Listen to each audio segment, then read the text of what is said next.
Las historias de nuestros vecinos, aquí, en Buscando Fundamentos. Bueno, ahora sí, 10:01 de la mañana, y como lo anunciaba ya la locutora, ¿no? Viene el momento de los vecinos, que hoy va a tener, le contamos a nuestros oyentes, la particularidad de que nuestra vecina que nos va a acompañar lo va a hacer en forma telefónica, porque el clima, vio que tengo razón cuando me quejo, yo que soy quejosa del frío, el clima no acompaña y nuestros vecinos comienzan a sufrir las inclemencias del momento. Y nos está acompañando ahí del otro lado nuestra vecina Patricia Pastore. Buenos días, bienvenida.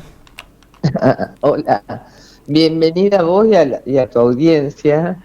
Y ya sabes que te iba a decir cuando tosiste que ya te contagié por teléfono, mira, una semana adentro con esta gripe. Está terrible, hay mucha, bueno, no voy a decir una verdad de perogullo, como dicen, ¿no? Medio pueblo está con síntomas, pero bueno, son los primeros fríos que el cuerpo, hasta que se hace, toma las energías necesarias para poder soportar este momento. Pato, ¿qué día naciste y en qué barrio? Y nací el 22 de julio de 1962 en la clínica de la Avenida Roca, que es donde está mi casa, la casa de mis papás. Sí. La clínica era donde estuvo un hogar que se cerró, que ahora hay una zapatería. Es una clínica donde, bueno, yo nací, por ejemplo, yo tuve una hermana anterior pero que falleció, pero se acostumbraba a nacer en la casa, ¿no? Claro. En la casa, pero en mi caso nací en la clínica. ¿Y de quién era esa clínica, Pato? Y en realidad yo recuerdo los médicos, me acuerdo que me operaron de garganta y todo, pero no sé, probablemente mi papá sepa más de quiénes eran los dueños, cómo se manejaba en ese momento la clínica. Me acuerdo que no, cuando llegaba el otorrino nos operaban, viste, de a muchos. Claro. Y operarte era súper, operarte de garganta, nariz y oído era muy, común, muy feo, muy traumático, porque vos te sentaba alguien que sostenía y vos veías la palangana llena de las amígdalas de otra persona, ¿entendés? Y eras chiquito, yo tendría 4 años, qué sé yo, y no me puedo sacar la imagen. Después nos ponían todos en una habitación y nos traían helado porque era lo mejor para ese tipo de operaciones. De eso me acuerdo de Dr. Bianchi, de Romanazzi, pero así vagamente. Después yo, no, la administración de la clínica no tengo ni idea. Ni tampoco sé cuándo, no me acuerdo cuándo se cerró. Bien, bueno. Dejó esta clínica. Bien, así que nacés ahí en la misma cuadra de tu barrio. ¿Y qué vecinos tenías ahí? ¿Con quién podías jugar en esa primera infancia? Mirá, sabes que este ejercicio lo hago mucho para no olvidarme. Yo voy desde Comas, estaba el Comas y los socios siempre ahí. Al pegado había una sastrería de Bota Sequeira, después venían los Hernando, Laura y sus hermanos, después venían los Poveda, creo que le dicen Charlie a él, que yo me acuerdo que usaba los anteojitos redondos y para mí era John Lennon, ¿viste?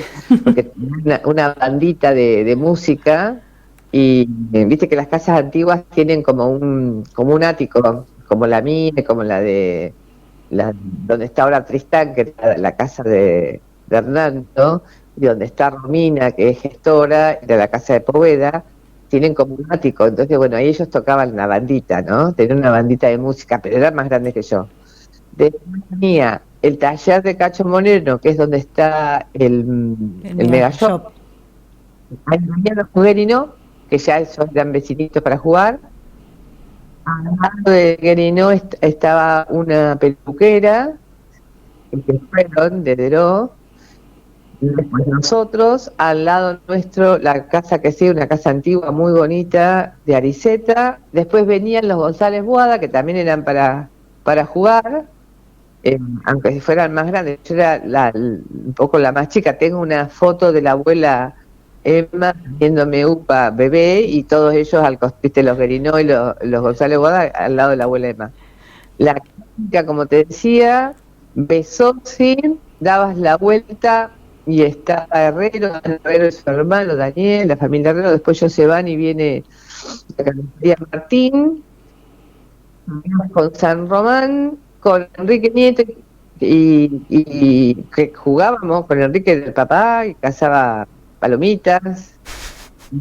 Y después venía Mercury, Beatriz y Adriana, y bueno, la flaca era la mamá, y nosotros éramos las nenitas, qué sé yo, jugábamos a la casita, Claro. a muchas cosas, al elástico con las chicas de Gueriró, pero yo era la más chica de todos. Lo que sí, una anécdota muy, muy particular era que enfrente, donde hoy está Rivas, ¿no es cierto? Donde está la Isabel, Sí. o sea, Rafael de Rivas, sí. Enfrente de la casa de mamá, que es Oliver, había una familia Sánchez que había adoptado a una chiquita que se llamaba Elena, y ellos me decían mi Elenita, pero era terrible de sabandija. Era terrible y era la que si te hacía la loca te daba, ¿viste? Sí. Pero a mí me tocaba, entonces a mí medio que me gustaba porque si alguno me hacía algo, mi revancha era la Elenita, ¿entendés? Que como a mí me tocaba, los tocaba a los otros, entonces una manera de zafar, porque yo tenía prohibido pegar, lo que yo no podía era pegar, ni tocar a nadie. Melba me había prohibido, porque era grandota, claro, era chiquita de edad, pero era grandota de cuerpo, entonces yo no podía tocar a nadie, pero por ahí te dan. Claro. Y yo, pucha, la única revancha que tengo que venga la Elenita, que les tenía todo el mundo terror, y los casque a ellos, entonces buenísimo. Tenías una protectora en el barrio. En el barrio. Pato, ¿y cómo era la actividad de, si bien incluso a tu papá le hemos hecho una nota en algún momento también para que nos cuente su biografía, para decirlo, ¿cómo era convivir en esa casa con tu papá, ahí tan activo, no solo en su propio trabajo, sino en la política? Mira, papá jamás,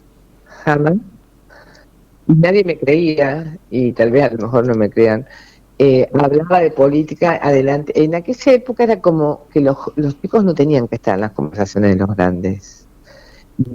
Entonces yo realmente conozco a Perón, mirá lo que te digo, un día ya teníamos televisión, que yo ya era adolescente, bueno, cuando Perón vuelve a Argentina, 72 sería, ¿no? En 72, yo estaba en segundo año ya de secundario, y habían hecho como si era un programa, yo no sé si no eran los programas de los uruguayos, y habían hecho unas caretas, y uno tenía la careta de Perón y otro tenía la de Vita, qué sé yo, y otro de Cámpora. Y ahí es cuando pregunto quién es esta persona, tendría 11, 12 años, y me cuentan por primera vez, y volví a este hombre y quién era para ellos este hombre.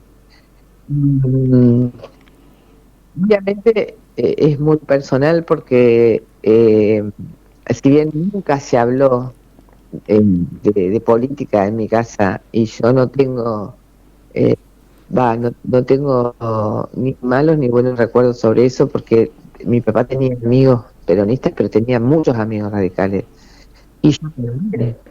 Pero nosotros nunca nos dimos cuenta, no, ¿cómo te puedo decir?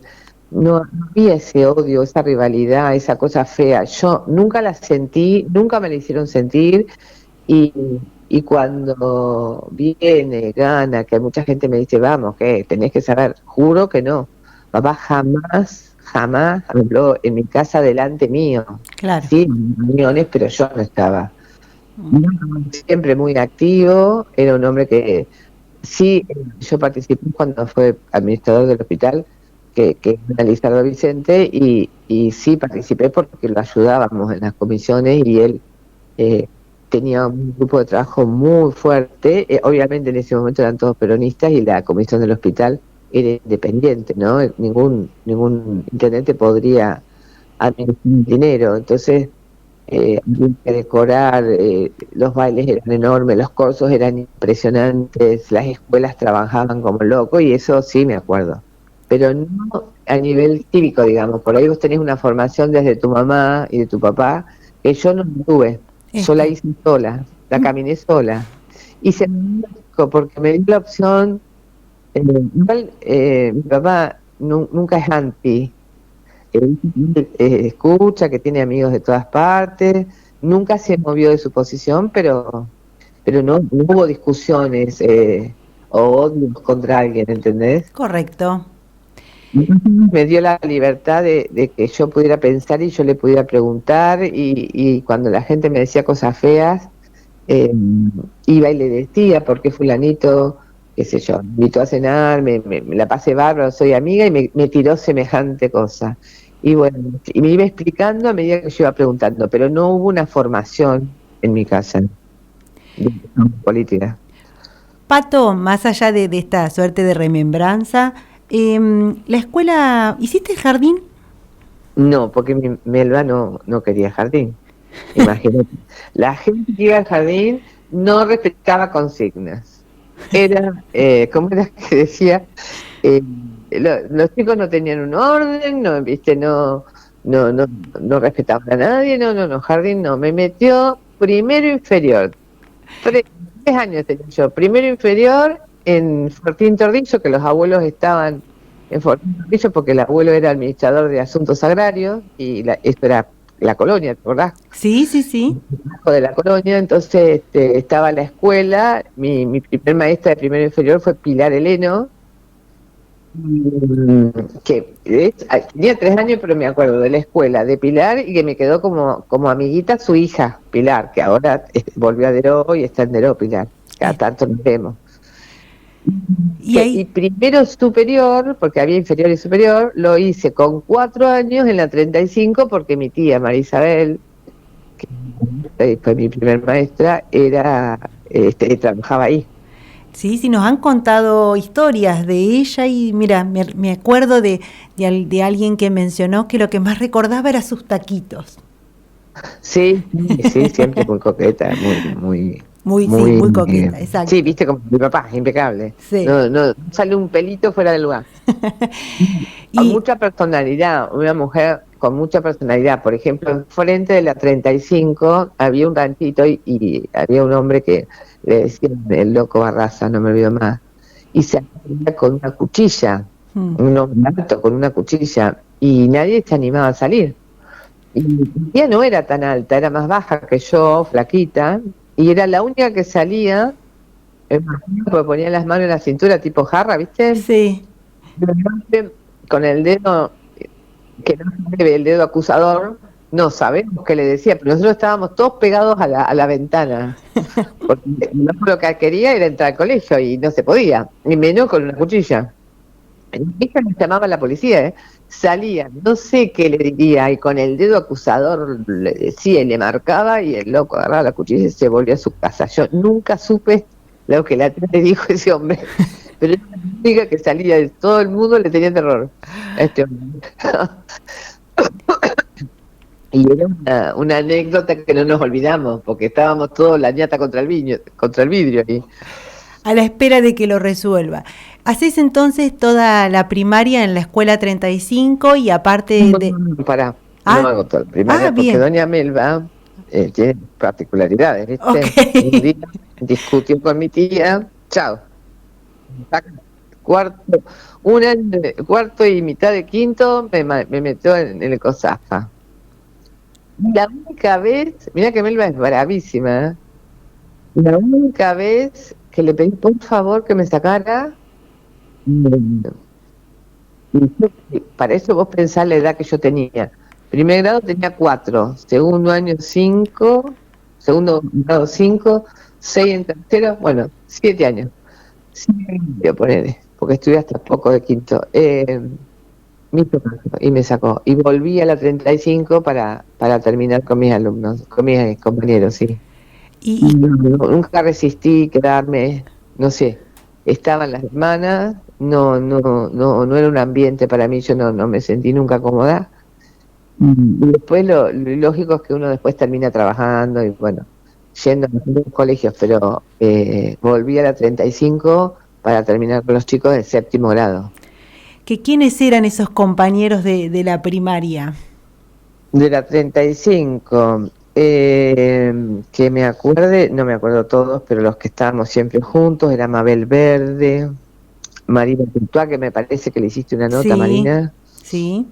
Y se debe haber acordado de todos, seguramente. Sí, viste, muy meticulosa, Oscar Marina. Keira, Patricia Warnes, Claudia Mancuso, Susana Aragón, Eddie Mancilla, Guillermo Dimeo, Mónica Márcico, y me tienen que dar más, pero no me acuerdo todos.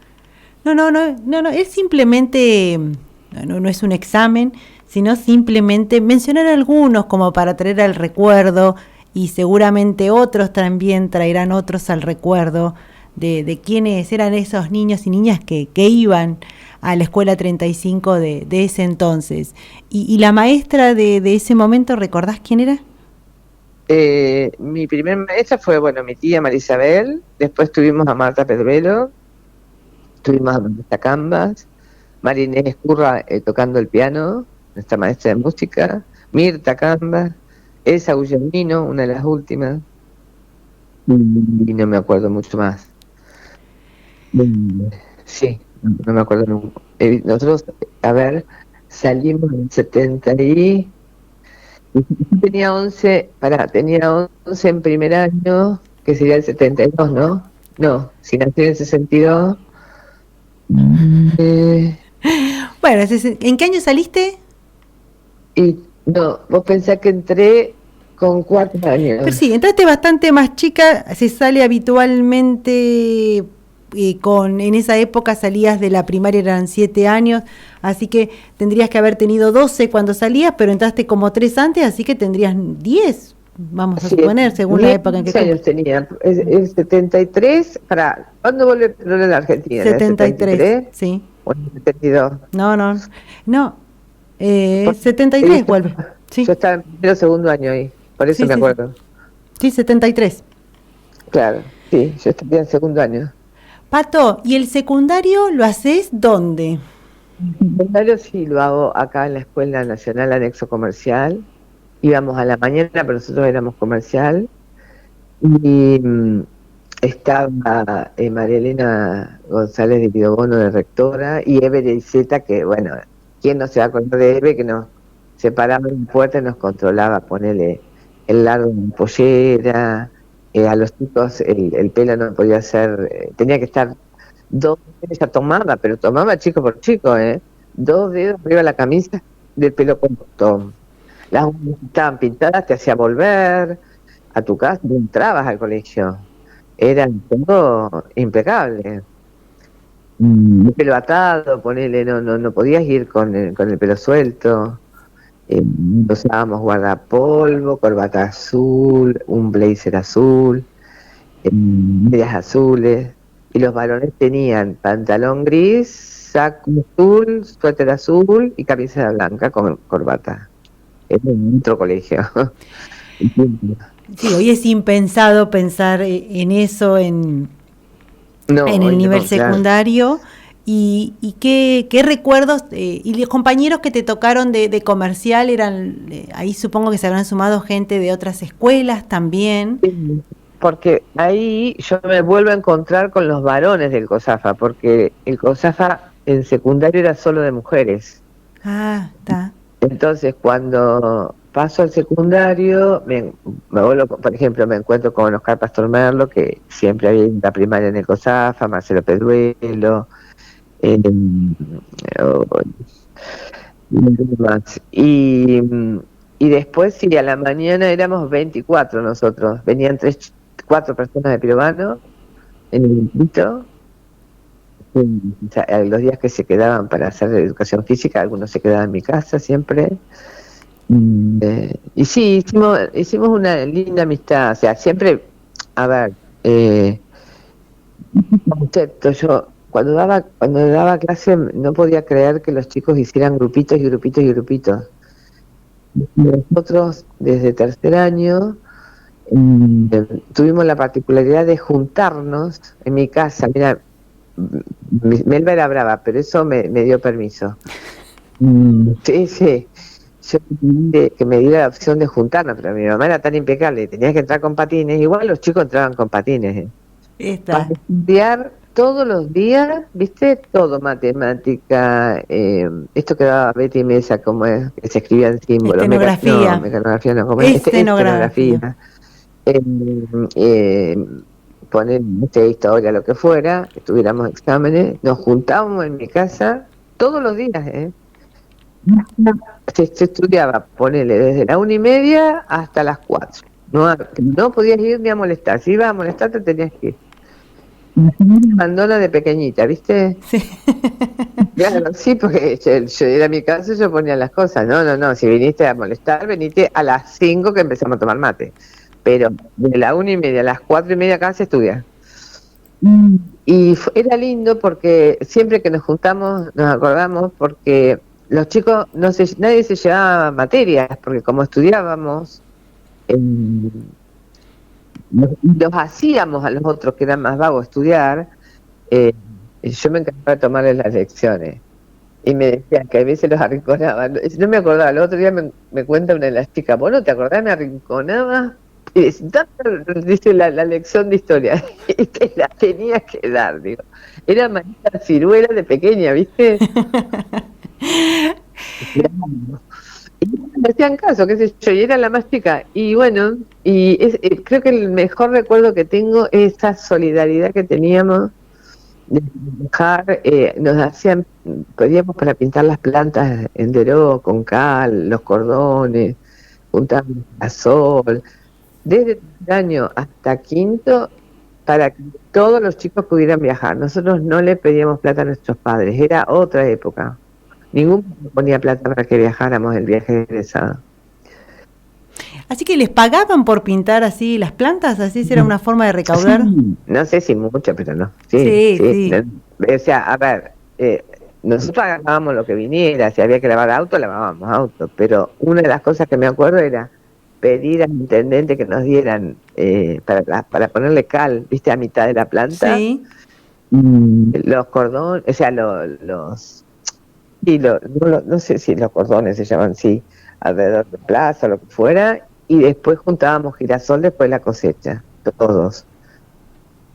Vamos a la cerealera y había un papá del grupo con otro papá que abrió una cuenta y administraban ellos toda la plata. Hacíamos bailes en piromano y de mozos, unos en la Catrina, otros.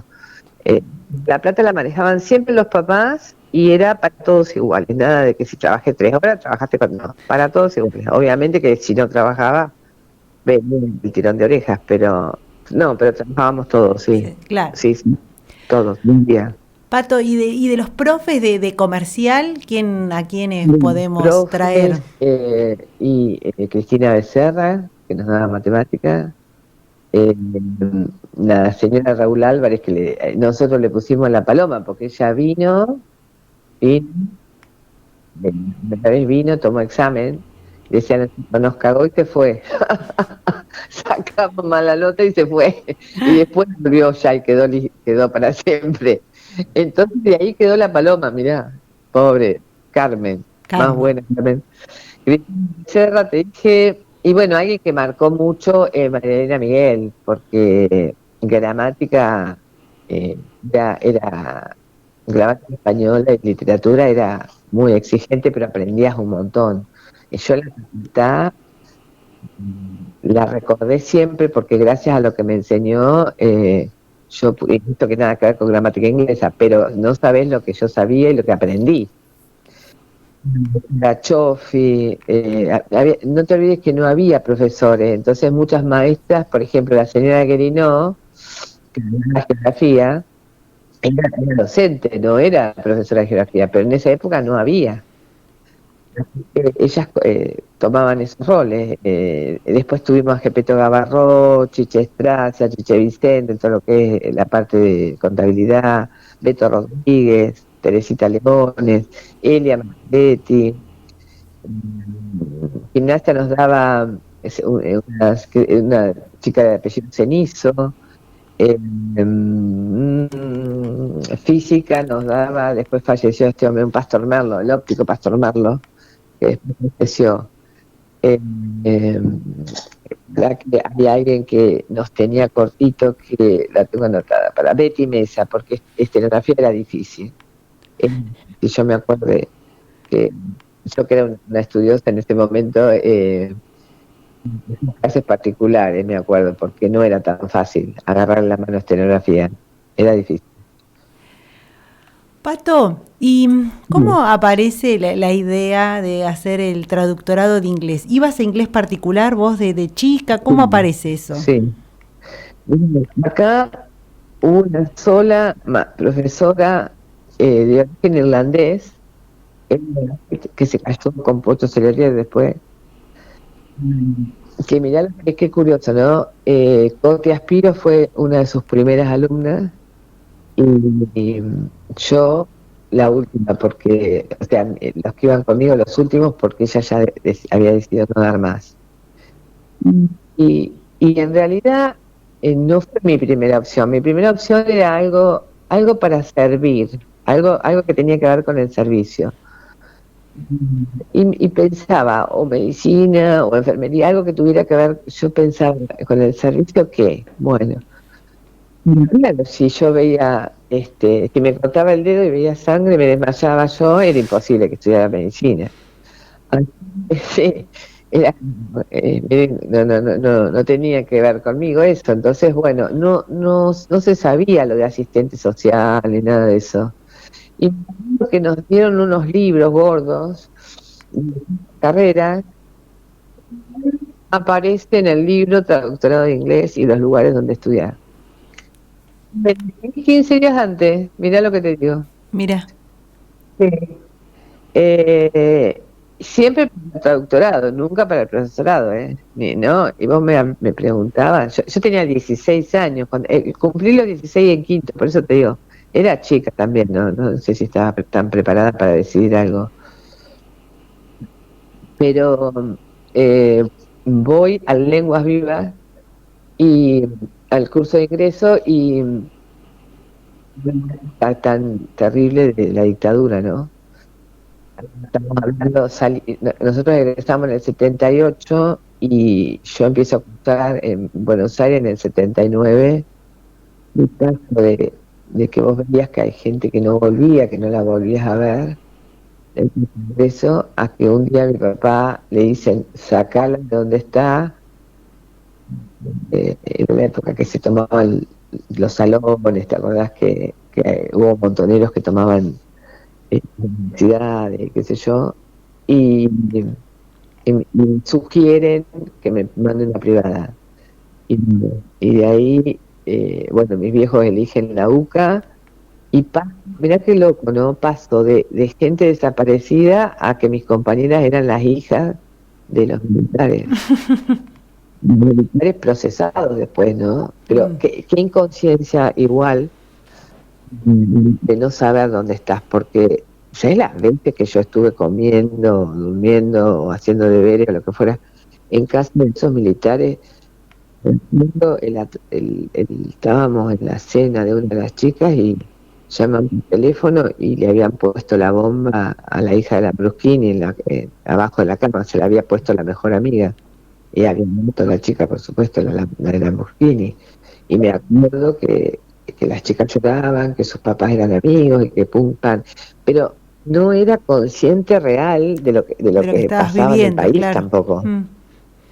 No sé si por la edad que tenía, o porque estaba todo tapado, o porque yo no era consciente consciente, sabía que pasaban cosas, pero estaban los Falcons y que la gente desaparecía, pero nunca me di cuenta de la peligrosidad de la cosa. Sí, se entiende perfecto lo que estás contando.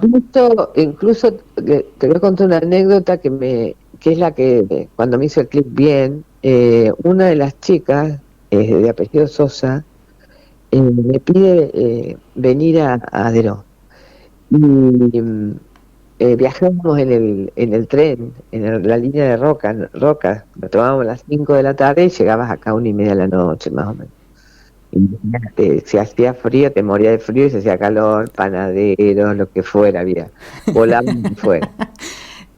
Pero sí, pero era una travesía para ella hermosa porque ella había venido de Estados Unidos. Entonces, estando acá, me dice, yo te tengo que contar algo.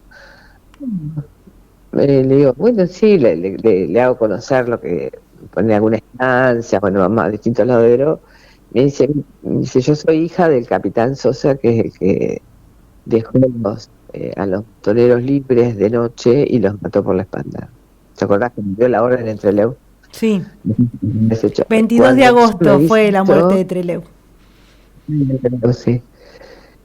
Cuando esta chica me dice eso,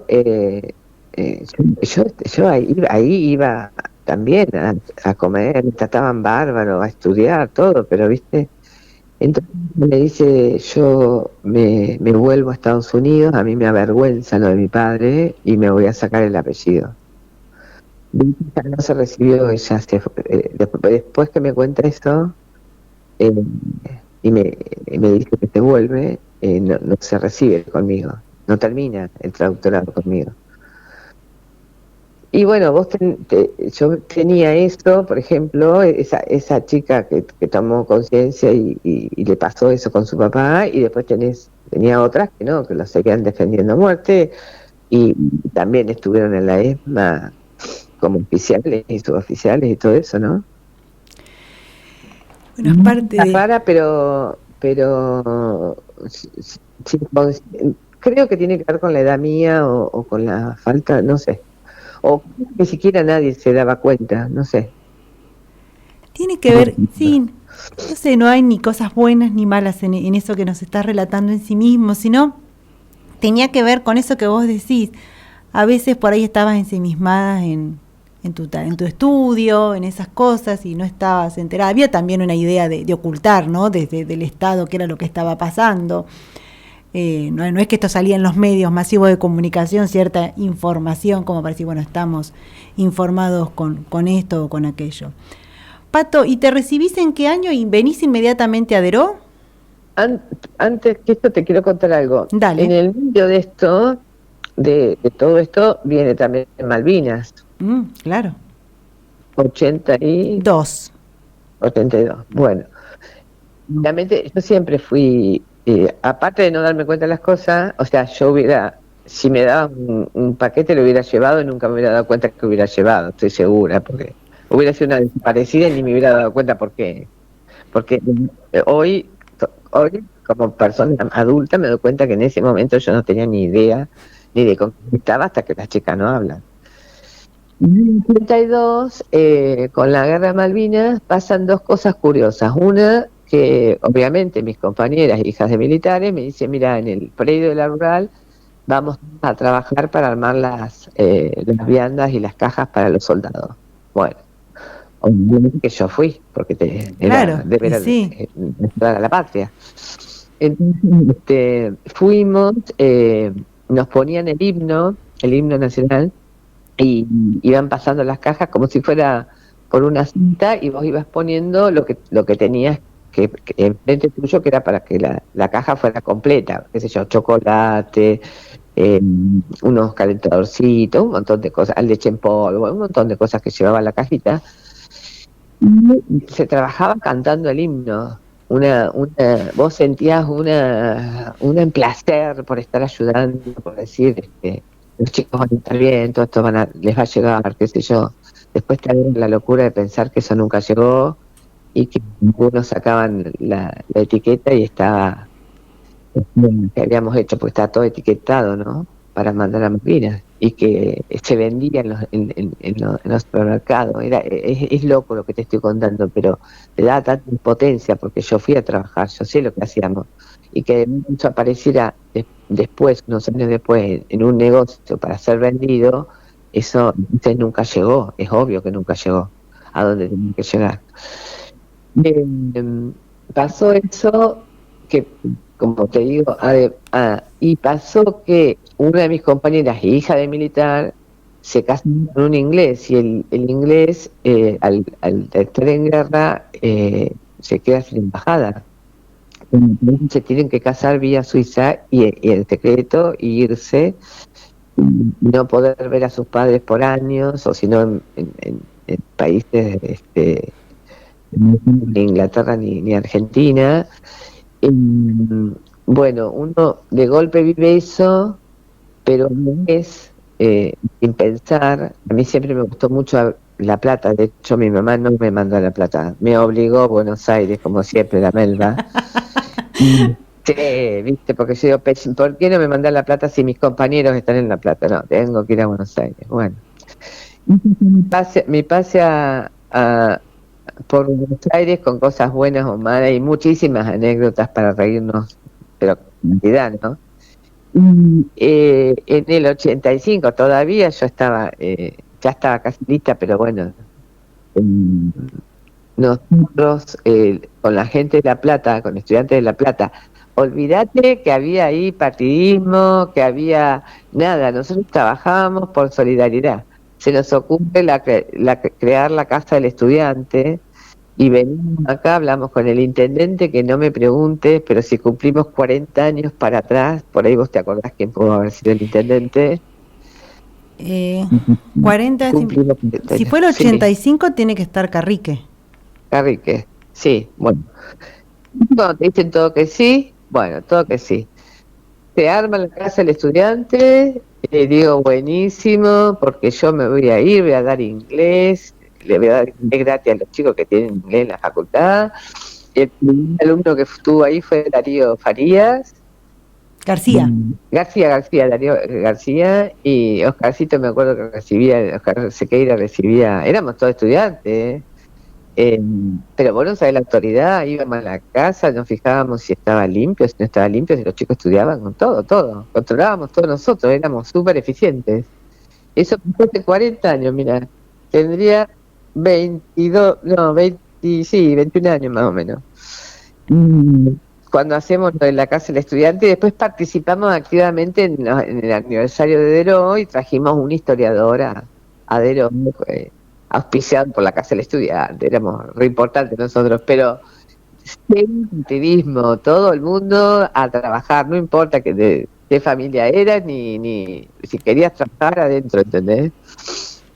Bueno, y me anoto así, a lo loco, porque salimos de bancario de la pileta, y como estábamos, me llegó una oleaginosa Moreno en aquel momento, y me anoto, dejo mi currículum, porque ya me quedaba muy poco, ya me venía. Me dio tristeza, porque me quería quedar 2 años más a hacer el intérprete simultáneo, porque después que te recibís de traductor, 2 años más en El Salvador se podía estudiar intérprete simultáneo, que era lo que me gustaba a mí. Hablando, iba traduciendo simultáneamente. Súper difícil. Sí, pero primero tenés que ser traductor y después lo haces eso. Súper difícil, pero en realidad entrenando bien es práctica, y además, claro. No es que vas sin saber del tema. Obviamente tenés que estudiarlo al tema, porque si te toca un congreso de médicos no es lo mismo que si te toca ingeniero o si te toca médico, no sé, otra ambiente, rama, ¿no? Qué sé yo, sí. Pero era súper interesante. Y se vencía justo el contrato, y había que decidir eso. No era barata la UCA, ni era barato El Salvador. Y bueno, dije, no, me vuelvo. Y justo la Moreno me llama para tomarme como traductora.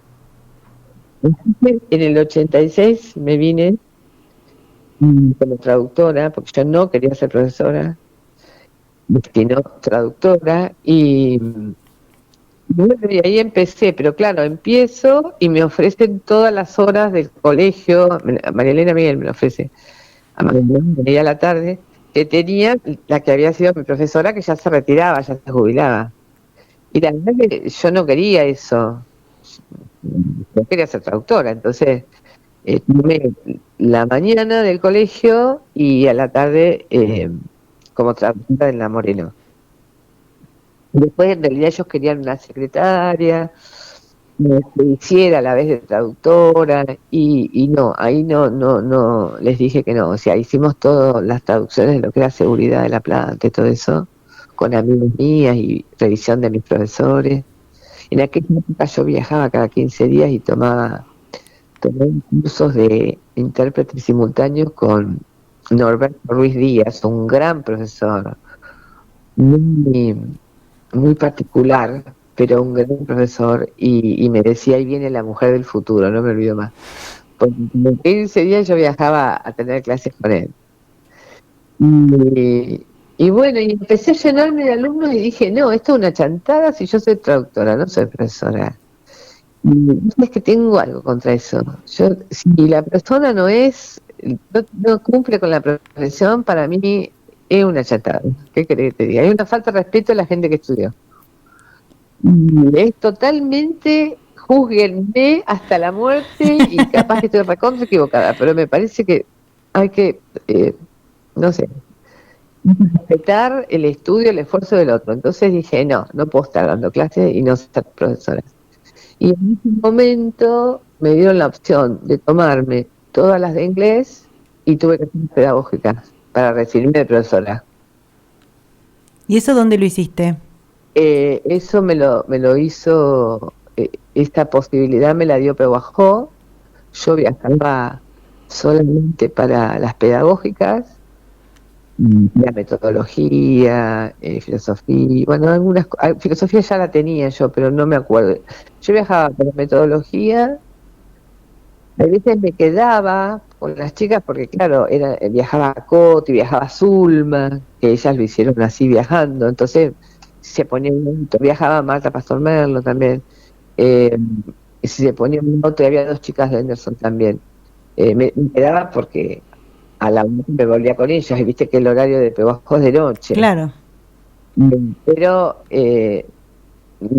pero bueno, pero me sentía que era más, no era trucha, a ver, si querés poner un nombre. Bueno, y Martín era bebé. Sí, era bebé Martín cuando yo viajaba. Eh, bueno, y de una vez que ya terminé, bueno, pero yo, pará, no te conté algo, se me pasó. Yo me vengo a la oleaginosa, pero antes de venirme, no me olvido más que una profesora mía del traductorado, egresada de Lenguas Vivas, me dice, mira, cuando te vayas a algún lado y quieras poner algo, ya sea dar clases, no sé, a empresas, a adultos, lo que sea, siempre busqué una institución atrás. Y eso no me lo que yo tenía era eso, escuchar mucho al adulto. Al adulto, obviamente, que yo sentía que me estaba aconsejando bien, ¿no? Ahí pasé por Cambridge, me dijeron que tenía que tener 300 alumnos, qué sé yo. La cultura inglesa, lo mismo. Y yo vengo a la Asociación de Alumnos Libres de Lenguas Vivas por esta mujer, y me atiende un rector, que había un excelente profesor, y me dice, y tenía el mapa de Argentina y los puntitos donde ellos iban a tomar exámenes. Y bueno, tuvimos la entrevista, me da el ok, y empiezo con el Instituto Oscar Wilde. En el 86, el año que viene, 40 años. Bien. Oscar Wilde, en Deró. Oscar Wilde, la escuela, y porque ya son 10:44, Pato, y Sí. no quiero que hagamos por lo menos alguna pintada sobre cómo vos tenés ahí alguna cuotita de lo que es el SECAD y el Rotary. Sí. Quiero que primero 1 minuto o 2 le dediquemos al SECAD para después dedicarle sobre el final tu participación en el Rotary. En realidad, mira, en 1996, Raúl Álvarez, que era rotario, me propone como la primer mujer rotaria porque había ganado el juicio en Estados Unidos las mujeres que querían ser rotarias y no las dejaban, era un mundo de hombres. Así que la Rotary en el 96 y era toda una mesa de hombres grandes, no había mucha actividad. Y yo me voy cuando me enfermo en el 2000 En el 2000 me operan. Cuando yo estoy bien, más o menos calculé de 2002, Roberto se me va a buscar, pero si vuelvo no vuelvo a cenar, vuelvo a trabajar y a trabajar en cosas importantes, si no, no. Sí, empiezo con los intercambios.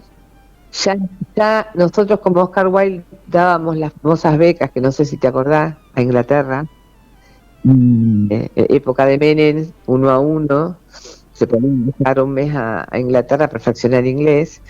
Entonces, en la parte de intercambios. Entonces un día le digo a Roberto, mira, el doctor Pérez y yo, el doctor Pérez Rotario también, no podía ir a las reuniones porque él se había operado de la cadera y no podía subir escaleras, eso era la terminal. Así que me das permiso, le digo, me gustaría hacer algo con cáncer, algo bueno vamos a tener que sacar de lo malo. Vamos a revertir el pensamiento. Y me dijo que sí, voy a lo del doctor Pérez, que sí, y hacemos una lista y voy casa por casa. No me acuerdo de todas las casas que fui, me acuerdo de la última, que fue la de Marta Bonín, porque yo pensé que Marta no iba a ir a las reuniones porque ella tenía problemas para hablar. Tenía un cáncer nuevo ahí. Y me dijo, no me olvido más. No, dice, si vos viniste es porque Dios te mandó, yo tengo que ir. Y empezamos en la escuela media a reunirnos, se llamaba Solidaridad, y lo que hacíamos era visitar enfermos y acompañar familias, que es muy difícil eso, es muy, muy difícil. Iba Marta siempre adelante y yo iba de acompañante, porque no soy tan fuerte como por ahí la gente piensa. Me cuesta un montón, todo eso me cuesta un montón, así que ella me llevaba y yo la seguía. Así surge el Grupo Solidaridad. Traemos la Fundación Sostén por primera vez para que la gente supiera los derechos que teníamos. Ahí nos avivamos de que se podía hacer, no sé, vos que sos abogada, se llama habeas corpus cuando vos pedís, amparos deben ser. Tiene que ser de los amparos, el recurso de amparo, o mejor dicho, acción de amparo. Así, bueno, en realidad nos dejaron todo el material. En eso me ayudó Mario Hernández del Rotary Club, de hecho me pagó el Rotary Club la venida de estas mujeres, y después vino la Fundación Lorenzo, que es una señora y su esposo. Nos enseñaron a hacer un mapa de Deró, ver dónde estaban los transformadores y a buscar manzana por manzana quienes habían tenido cáncer, y te aseguro que el mapa estaba colorado por todos lados. Ella da su primera charla y nos cuenta cómo le gana el juicio Edén, porque ella le transmite a su hijo el cáncer dándole la leche, dándole de mamá. Esas serían las primeras acciones para lo que después, cuando empieza lo del bonito y todo, se va a llamar altecando. Pero nosotros empezamos como un grupo de autoayuda. Bien. Y ahí con el Rotary también tuviste o tenés vinculación con los jóvenes, arman algunas otras cosas, también en localidades vecinas. Claro, pero lo que pasa es que Rotary tiene muchísimas áreas y yo creo que se han hecho más de 100 intercambios, más de 100 chicos han viajado al exterior y les ha ido bárbaro. Nosotros con Roberto nos pide el gobernador ayudar a fundar un club virtual. Fundamos el club virtual y 37 personas de Deró fueron parte de ese club virtual. Abre el Rotary Club de Deró en Caló presencial porque el gobernador sostiene que ya podemos funcionar. Y yo me las chicas ahí. Quiero aclarar algo, Pato. El Rotary Club de Henderson, que somos los padrinos, estando como Rotary Club en Caló. Está. Mujeres, otra dinámica, viste, más movimientos, a mí me gusta todo eso. Y Interact, que es la rama de los jóvenes, es muy, la verdad que es cautivante todo lo que se puede hacer con los jóvenes. y la manera que tienen de trabajar, lo que quieras, no tiene fin. Y siempre los proyectos son de ellos, no de los grandes. Los grandes lo único que hacemos es acompañar. Pero es hermoso trabajar con los jóvenes. Pato, son 10:51 de la mañana. Es tanto lo que ha pasado en tu vida que es difícil concentrarlo en estos 50 minutos que tenemos destinados para la historia de los vecinos. Es la historia de Deró. Le cuento a nuestros oyentes que yo me he comprometido con Pato a que vamos a hacer un programa que tiene que ver con los inicios de la Casa del Estudiante como institución. Así que ese punto que Pato nos trajo acá algunas cositas lo vamos a ampliar en un programa no muy lejano. Y bueno, me estaré preparando, porque yo le cuento a los oyentes, en algún momento fui estudiante de Patricia, de inglés. Era horrible como acá Martín Alonso también levanta la mano. Calculo que mucha gente de acá de Deró pasamos por el Oscar Wilde. El Oscar, sí. El Oscar. Digo, nosotros somos el Oscar. El Oscar, obvio. Populares. Para nosotros es el Oscar Wilde. No somos las divinas, somos populares nosotros. Pato, bueno, agradecerte. No quiero dejar de irme sin dos menciones. La primera es que, si bien mencionamos a tu papá, que digas el nombre de tu mamá y de tu papá, que los trajimos como al pasar, pero también que nos digas y nos cuentes, porque también tienen su propia historia y están construyéndola, y uno ya es como más conocido en Deró, tus hijos. Esa es mi mayor obra, por supuesto, eso tendríamos que haber dicho como principal mi mejor obra, sí. Bueno, Martín va y viene, está 15 días en Deró y 15 en Buenos Aires, está trabajando presencial y virtual. Siempre le gustó el arte, así que se dedicó por el humor y el arte.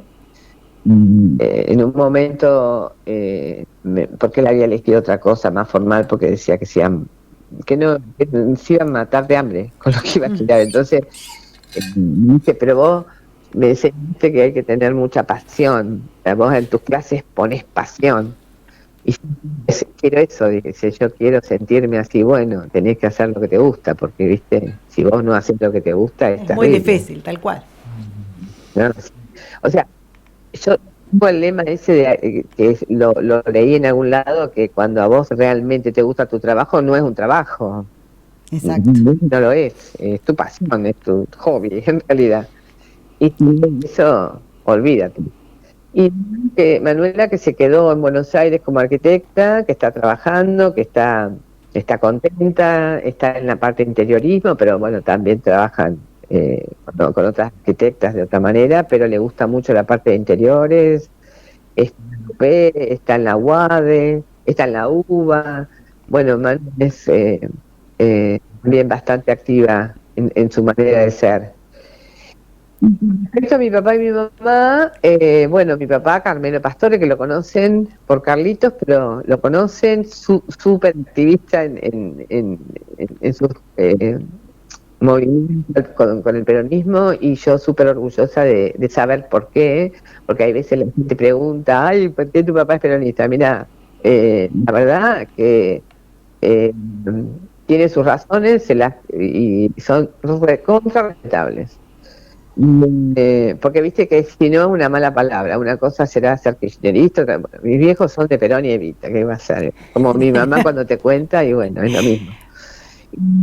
También fue una persona muy activa, porque ella trabajó mucho en el hospital, les decían las hermanitas, iban vestidas todas de blanco y ayudaban a las enfermeras con el movimiento de Gestand. Milva Andrade, pero ella viene de un pueblito de Arenaza cerca de Lincoln, viene a Fortín Tordillo, donde el abuelo era el encargado de la administración. Bien. Y a mí, cuando después conocí a mi papá, y se quedan ya en Deró. Definitivamente en Deró. Bien. Bueno, no quería irme sin mencionar eso. Ya no nos queda más tiempo, Pato Pastore, bueno. Si alguien se sumó más tarde a la nota y se quedó enganchado escuchando las 10:55 de la mañana, te mando un abrazo enorme, agradecerte por abrirte, por contarnos, por traernos tantos recuerdos y tantas cosas de Deró, porque en definitiva los vecinos construyen día a día el Deró que tenemos hoy. Tal cual, sí.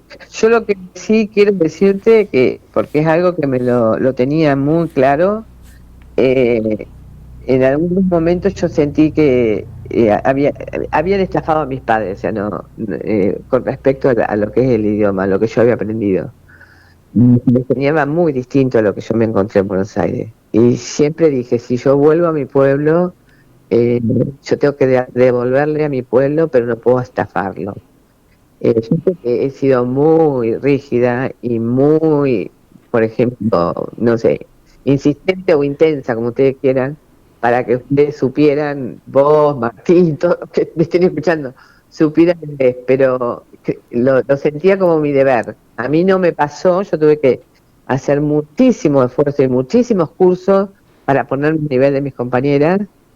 No se estaba dando el idioma como corresponde y yo me propuse que eso no iba a pasar, por lo menos los chicos que pasaran por mi instituto, ¿no?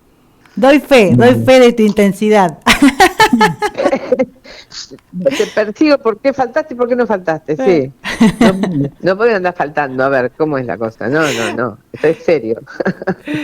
Pato, Se aprende a través del juego y de la alegría y de las canciones y de bailar, también se aprende. Sí, Head and Shoulders Knees and Toes es un clásico de clásicos.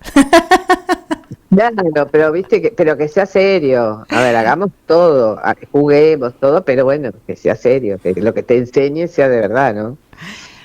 Pato, tengo que cerrar. Un abrazo y un beso enorme y gracias totales. Gracias a ustedes, chicos. Gracias a ustedes. Hasta la próxima. Un beso, gracias. Un beso. Hasta acá nos acompañó Patricia Pastore. En la historia de los vecinos es la historia de Deró. Ponemos medio tema, o no sé qué tenemos de tiempo ahí, como usted lo administra del otro lado, para ir terminando esto que es Buscando Fundamentos. Las historias de nuestros vecinos, aquí, en Buscando Fundamentos.